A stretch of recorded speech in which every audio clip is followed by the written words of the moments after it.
Well, I wanted to make a quick video before I head off for vacation to celebrate daughter's graduation. We're heading to Alaska. It's showing us around 52 degrees in parts that we're going to. It's right now 90 degrees here in Ohio where I'm at. So that's a big drop, but it's going to be fun, hopefully, and we'll enjoy ourselves. And I wanted to share with you because someone had brought it up. One of the subscribers there about my decision, and I was going to just tell you in the video. I was going to go live and try to do it, but I'm pressed for time, so I did not take the job. I did not take the job as chaplain, and I look at it this way. Remember, the other job came up with where I'm currently at, and I applied for. I had the interview, and we're still waiting to see if I can make it to the second round. There were 6 people, and then of course they're gonna probably narrow it down to 2 or 3. So I don't know. They've got a lot of interviewing going on. It's pretty busy right now, so I don't know. We'll find out if I do eventually, and I'll keep you posted on that.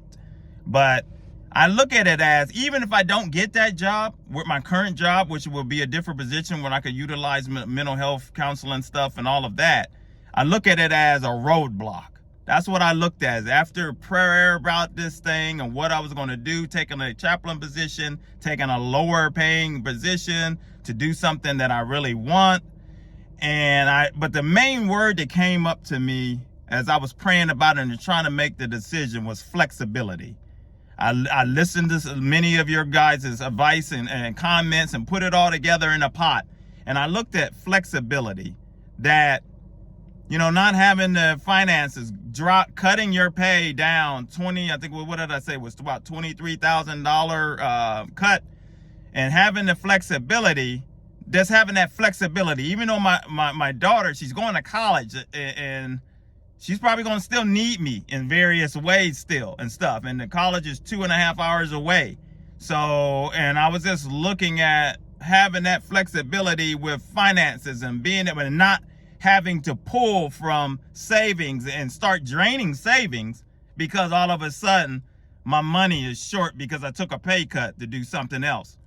So that was the main decision there. And then one of the reasons. And then another reason was the wife, she currently works in mortgage. And she's been doing mortgage for 25 years. She's a funder. Last year, we got to go to the Fontaine Blue in Miami to celebrate with the job. I mean, war ceremony on a yacht. I mean, this thing was, it was one of the best trips ever, hanging out with this, and everything was just paid for several days at this historic hotel in Miami. And some of you may be aware of that place. Several movies have been filmed there, stars, and all of them have been there, and all of that. But you know, the mortgage industry can be volatile regardless of how great and everything looks like it's going.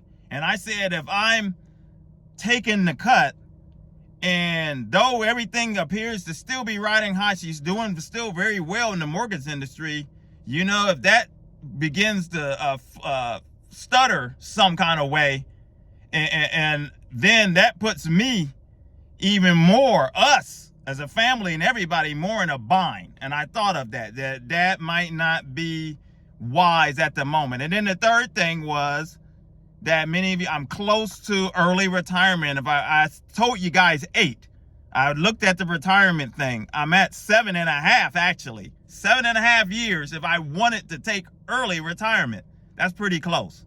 That's pretty close right there. A lot of cars are financed for people that take these longer term, which I don't recommend, taking a longer term financing on a car. And that's pretty close to take the early retirement. And like some of you had mentioned, that I could do that if I wanted to, and then still go into that. And because if the Lord has that for me, it'll be there, the chaplaincy there, when I retire. If I'm, you know, still alive and well, and he's got it in his plans to keep me here on earth, which I pray. And so that was the factor there, thinking of that close. But the flexibility factor was the big one. And I look at it as this other job coming up, even if I don't get it, he roadblocked me. The Lord roadblocked me. He intervened in a way that even if I don't get this other job or promotion at my job, this other position, that it put pause on me, caused me to think, caused me to reevaluate, caused me to try to look at things, because my notice would have been in by now. My 2-week notice would have been in, and I would be coming back from vacation ready to start this new job.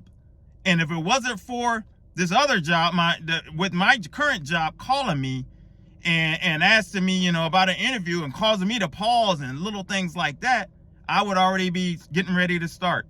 So I thank the Lord that's being patient and seeking wisdom and all of that is very important today. And I thank Him either way or however it goes, and I just have to tough it out. If it doesn't happen the other with this job, even though it's tough on my body, 17 years of doing night shift and all of this, as I told you before, that's rough. I've got it this far, this long, and I just have to trust Him that He pulled me through doing something on this schedule, continual until I get there.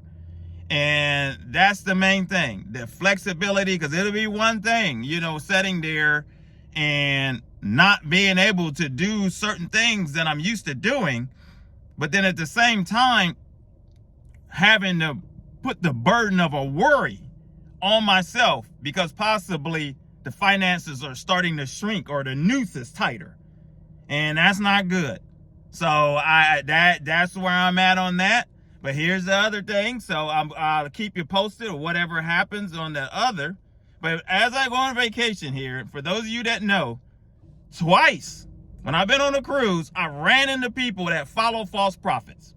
I ran into the first time when a guy from Florida told me that Biden and Pelosi and all of them are just getting ready to be this mass arrest and all of this stuff. And then the other time, it was a lady that sat there and was telling me how she follows Robin Bullock and Timothy Dixon's and all of the false prophets and stuff. Even Julie Green at that time, I believe she was telling me. And Kat Kerr and her husband, though, was sitting there at me rolling his eyes because apparently he didn't go along with it.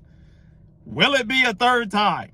If it is, I'll let you guys know. I pray, but I just don't know. It's interesting who you come across and you have conversations, but we'll see. So stay tuned. So I won't be making any videos until I get back, more than likely, and I'll share with you anything that comes up. So until the next time, my friends, if you're new, consider subscribing. Evangelism for God, the channel that talks about issues that we church run away from and punch Satan right in between his chops, because I'm sure a lot's going to be going on while I'm gone in the false prophet world and all the chaos. So we'll talk when I get back. Stay blessed. Keep me in your prayers, and we'll talk soon. Take care.